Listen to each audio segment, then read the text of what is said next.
வணக்கம். இது உங்க SDXC சேனல். நான் உங்க விஷ்ணு மாரில இருந்து. இந்த வீடியோல நாம பொதுவா அடிக்கடி செய்யக்கூடிய நம்ம உடல் சார்ந்த சொடக்கெடுக்கிற ஹேபிட்டை பத்தி தான் பார்க்க போறோம். நாம பொதுவா கை கால்ல மடக்கி உடம்ப வளைச்சோ கழுத்த லேசா திருப்பியோ சொடக்கெடுக்கிறது உண்டு. சில பேர் விரல்கள்ல அடிக்கடி சொடக்கெடுத்துட்டே இருப்பாங்க. அப்படி பண்றவங்கள சுத்தி இருக்கிறவங்க அடிக்கடி சொடக்கெடுக்கிறது நல்லதுன்னு வார்னிங் கொடுத்துட்டே இருப்பாங்க. பொதுவா நம்ம விரல்களை சொடக்கெடுக்கும் போது விரல்களுக்குள்ள என்ன நடக்குது அண்ட் அந்த சொடக்கு சத்தம் எப்படி உருவாகுது, அடிக்கடி சொடக்கெடுக்கிற ஹேபிட் இருந்துச்சுன்னா பிசிக்கலா எதுவும் ப்ராப்ளம் வருமா அப்படிங்கறத கொஞ்சம் தெளிவா பார்க்க போறோம். வாங்க வீடியோக்குள்ள போறோம். சினோவியல் ஃப்ளூவட்னு சொல்லக்கூடிய முட்டை மஞ்சள் கரு மாதிரியான ஒரு பொருள் நம்ம விரல் எலும்புகளுக்கு இடையில இருக்கும். நம்ம விரல்களை மடக்கும் போது அதுல கேஸ் சின்ன சின்ன பபிள்ஸா ஃபார்ம் ஆகி பின்ன உடைஞ்சிரும்.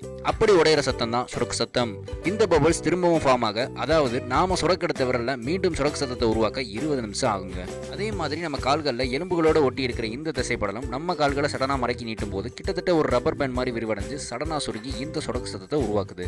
இந்த படத்துல இருக்கிற ஒரு பேர் மிஸ்டர் டொனால்ட் எல்லங்கர். இவர் தன்னுடைய இடது கை விரல்கள்ல மட்டும் அடிக்கடி சொடக்கெடுக்கிற பழக்கத்தை கொண்டவர். இந்த பழக்கத்தினால ஏதும் பாதிப்பு ஏற்படுமான நம்மள மாதிரியே இவரும் ஒரு காலத்துல யோசிச்சிருக்காங்க. ஆனா இப்போ 60 வருஷமா இந்த பழக்கத்தை கொண்ட இவர் இதனால தனக்கு எந்த பாதிப்பும் வந்ததில்லைன்னு குறிப்பிட்டிருக்காரு. பெரும்பாலான டாக்டர்களும் இவரோட இந்த ஸ்டேட்மெண்ட் சரிதானும், சொடக்கெடுத்துக்கிறதுனால எந்த பாதிப்பும் வர்றதில்லைன்னு சொல்லியிருக்காங்க.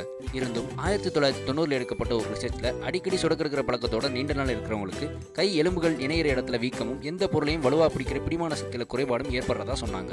ஆனா அந்த ரிசர்ச்சை தொடர்ந்து அது சம்பந்தமா வேற எந்த ரிசர்ச்சும் எடுக்கப்படல.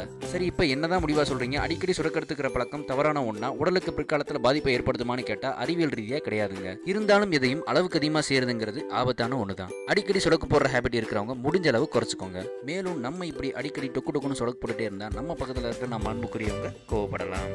இந்த வீடியோ உங்க எல்லாருக்கும் பயனுள்ளதா இருந்திருக்கும் நம்புறேன். இதே கான்செப்ட் நீங்க யூடியூப்ல தேடி பார்த்தா இங்கிலீஷ்ல கிடைக்கும். அப்படி நான் பார்த்த சில வீடியோக்கள் தமிழ்ல இருந்தா நல்லா இருக்குமே அப்படின்றனால தான் இந்த வீடியோ நான் அப்லோட் பண்ணேன். இந்த வீடியோ உங்களுக்கு பிடிச்சிருந்துச்சுன்னா லைக் பண்ணுங்க, ஷேர் பண்ணுங்க, கீழே இருக்கிற கமெண்ட் பாக்ஸ்ல கமெண்ட் பண்ணுங்க, மறக்காம சப்ஸ்கிரைப் பண்ணுங்க. நன்றி, வணக்கம்.